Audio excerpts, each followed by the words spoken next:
Assalamualaikum warahmatullahi wabarakatuh. Selamat siang Bapak dosen Dr. Insinyur Trimudiwianto MPIPU dan teman-teman sekalian. Hari ini kita akan membahas materi tentang Undang-Undang Nomor 13 Tahun 2003 tentang Ketenagakerjaan.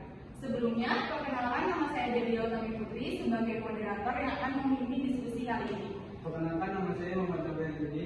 Perkenalkan, nama saya Anita atau saya Muhammad Ramdan. Saya Raisika Jani. Saya Novel Yulianto. Saya Sifat Rediandi. Sekian perkenalan dari kami, kita langsung lanjut ke materi ya.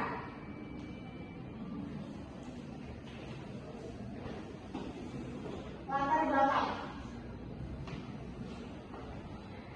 Undang-Undang Nomor 13 Tahun 2003 merupakan undang-undang yang disahkan oleh Presiden Republik Indonesia pada tanggal 25 Maret tahun 2003. Undang-undang ini terdiri dari 193 pasal yang terbagi dalam 18 bab.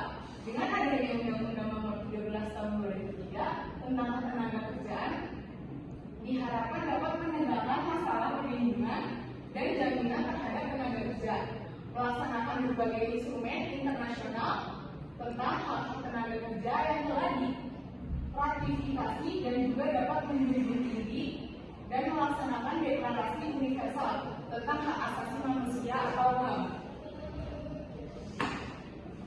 Bab 1. Ketentuan umum ketenagakerjaan.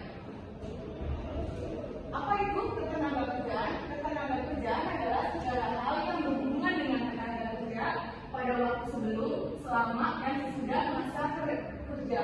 Dalam ketenagakerjaan terdapat perjanjian kerja, hubungan kerja, peraturan kerja, serikat pekerja, buruh atau lembaga kerja, sama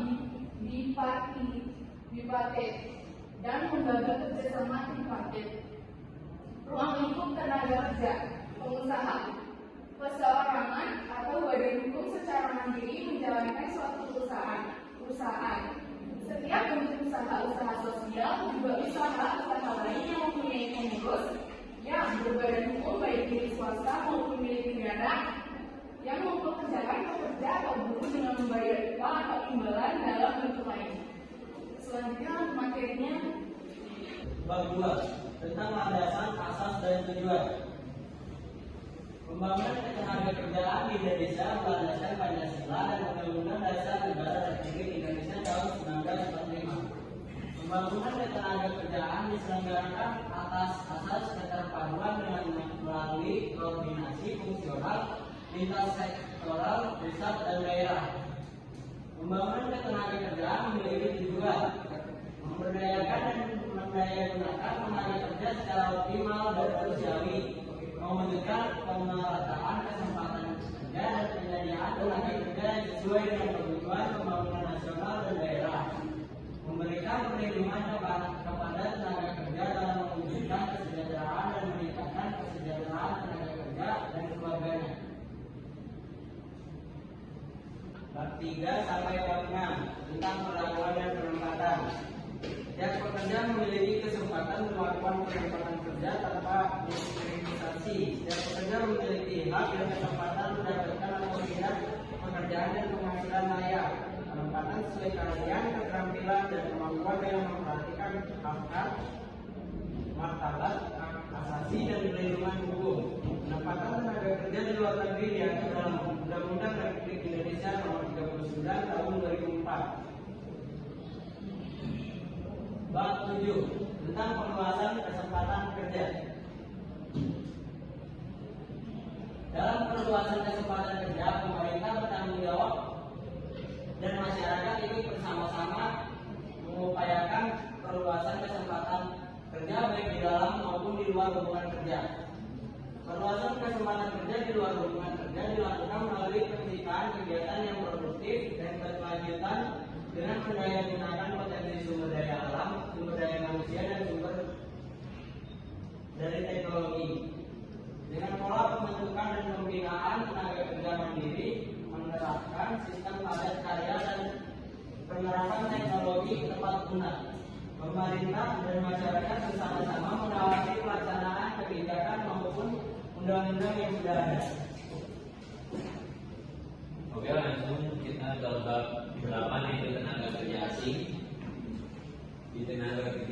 itu ada ketentuannya. Yang pertama itu memiliki izin tertulis dari Mandiri kecuali pegawai di konsuler. Yang kedua itu dilarang mengurusi personalisasi. Yang ketiga itu jabatan tertentu dan waktu tertentu.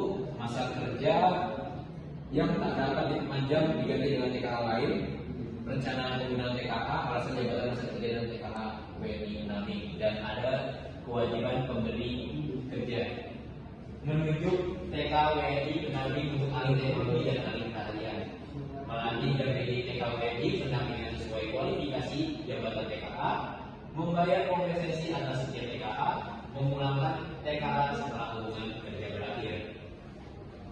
Next ada bab 9 hubungan kerja. Di hubungan kerja itu terjadi karena adanya perjanjian kerja antara pengusaha dan buruh. Nah, ya dasarnya itu kesepakatan dua pihak mampu atau cakap dalam hukum pekerjaan yang tidak melawan hukum dan undang-undang. Dan jenisnya perjanjian kerja waktu tertentu PKWT, perjanjian waktu tak tertentu PKWTT. Untuk isinya, dasar perusahaan, jangka waktu, keterangan perjanjian, jabatan, cara kerja, tempat kerja, data pekerjaan, upah dan cara bayar, tanda tangan para pihak perjanjian antara pengusaha dan buruh.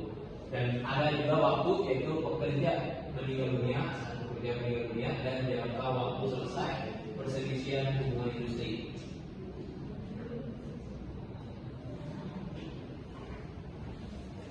Oke, selanjutnya bab 10 tentang perlindungan pengupahan dan pekerjaan kerajaan. Oke, pekerjaan anak. Persyaratan harus dimiliki perusahaan dalam pekerjaan anak-anak, yaitu yang pertama memiliki izin tertulis dari orang tua, yang kedua perjanjian dengan orang tua, dan yang ketiga tinggalnya kerja dalam sehari, yang keempat bekerja pada waktu siang hari dan tidak mengganggu sekolah. Selanjutnya ada untuk pekerja perempuan. Syaratnya harus dimiliki perusahaan dalam pekerjaan perempuan, yaitu yang pertama perempuan berusia kurang dari 18 tahun dilarang shift malam. Yang kedua perempuan hamil dilarang shift malam. Yang ketiga perusahaan menyediakan angkutan akan dijemput untuk pekerjaan yang bekerja pada shift malam.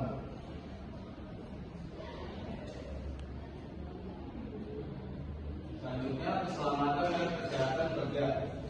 Setiap pekerja mempunyai hak untuk memperoleh perlindungan atas keselamatan dan kesehatan kerja, moral dan kesusilaan, dan juga perlakuan yang sesuai dengan harkat dan martabat manusia serta dengan agama. Untuk melindungi keselamatan pekerja guna mewujudkan produktivitas kerja yang optimal, selenggarakan upaya keselamatan dan kesehatan kerja. Ada perlindungan sebagaimana dimaksud dilaksanakan sesuai dengan peraturan perundang-undangan yang berlaku, yaitu Undang-Undang Nomor 1 Tahun 1970. Selanjutnya ada tentang pengupahan. Itu upah minimum berdasarkan kebutuhan hidup layak dan dengan memperhatikan produktivitas dan pertumbuhan ekonomi. Yang kedua, penyusunan struktur dan skala upah dengan memperhatikan golongan, jabatan, masa kerja, pendidikan dan kompetensi. Selanjutnya peninjauan upah secara berkala dengan memperhatikan kemampuan perusahaan dan produktivitas.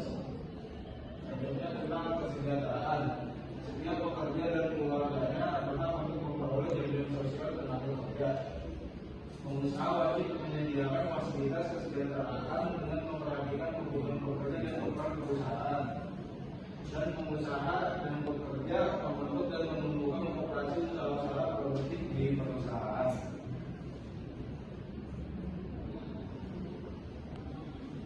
Ya, di sini ada bab 11 tentang hubungan industrial.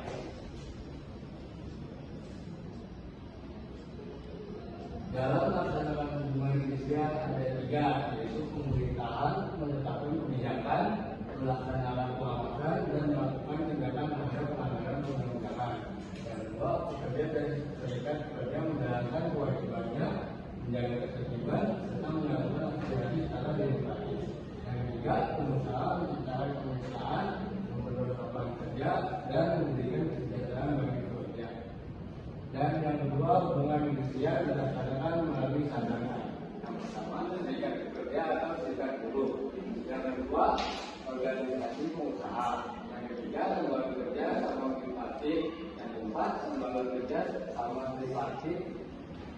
kelima, peraturan perusahaan. Yang keenam, perjanjian kerjasama. Yang ketujuh, peraturan perundang-undangan tentang kerjaan. Dan yang delapan, sebagai penyelesaian perselisihan hubungan kedudukan. Dan 14, penyelesaian tentang hubungan kerja. Dan ini adalah bab 12 tentang pemutusan hubungan kerja.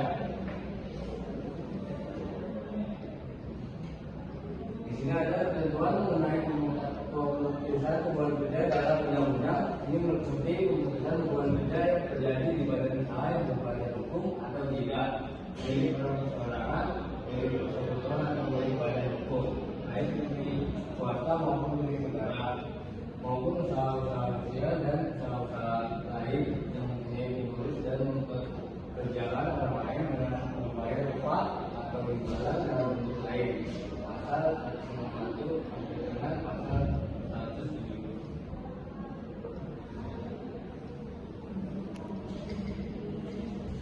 Oke, di sini ada bab 13 pembinaan.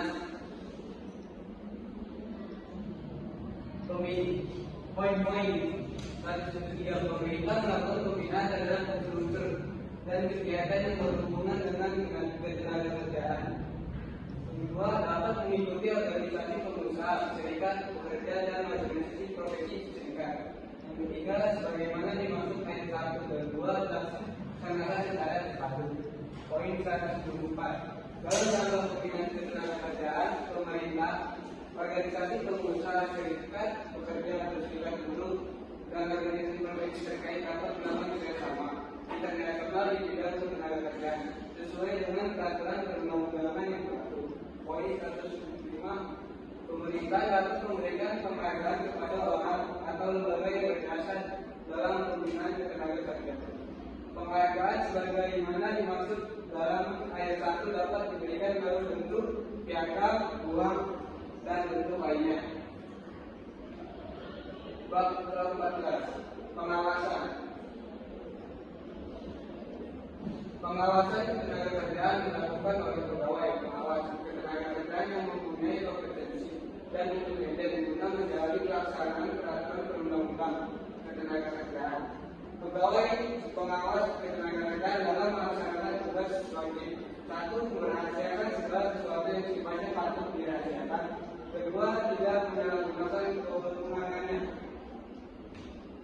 Bab 14. Penyidikan. Bab 15. Penyidikan. Selain penyidik pejabat polisi negara Republik Indonesia, juga kepada pegawai pengawas ketenagakerjaan dapat diberi kewenangan khusus sebagai penyidik pegawai negeri sipil sesuai dengan peraturan perundang-undangan yang berlaku.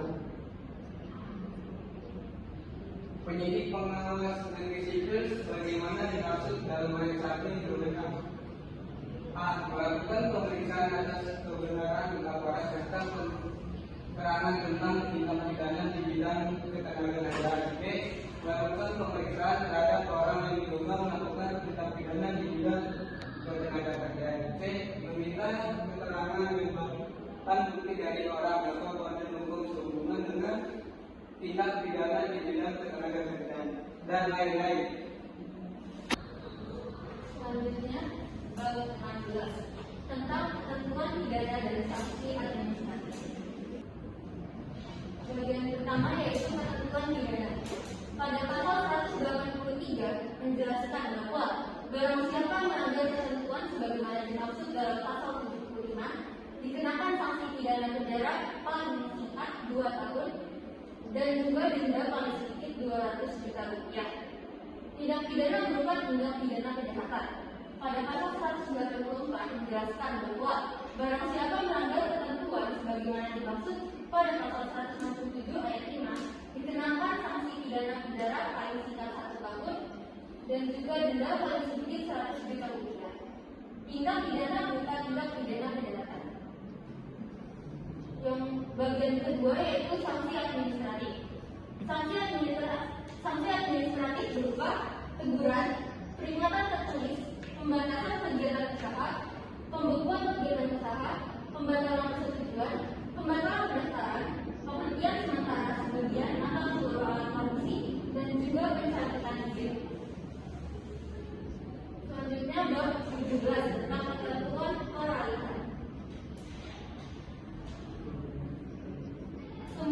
peraturan pelaksanaan yang mengatur ketenagakerjaan tetap berlaku sepanjang tidak bertentangan dan atau belum diganti dengan peraturan yang baru berdasarkan undang-undang ini.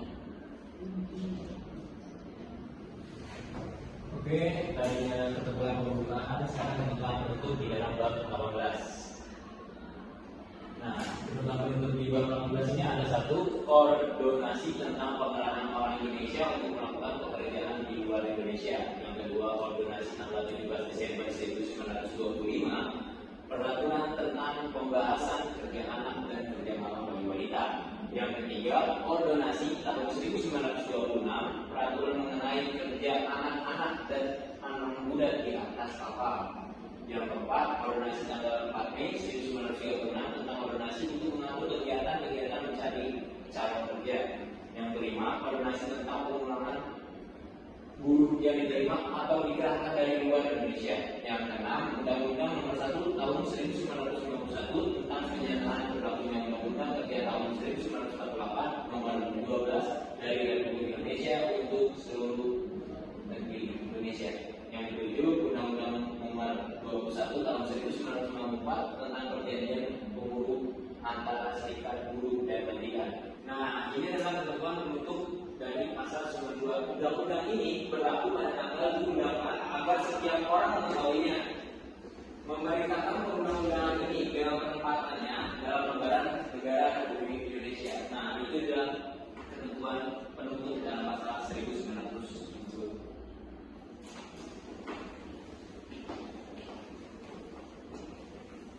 Sekian materi yang dapat kami sampaikan. Semoga kalian paham atas materi tersebut. Kami ucapkan mohon maaf apabila ada kesalahan kata. Wabillahi taufiq wal hidayah. Wassalamualaikum warahmatullahi wabarakatuh. Assalamualaikum.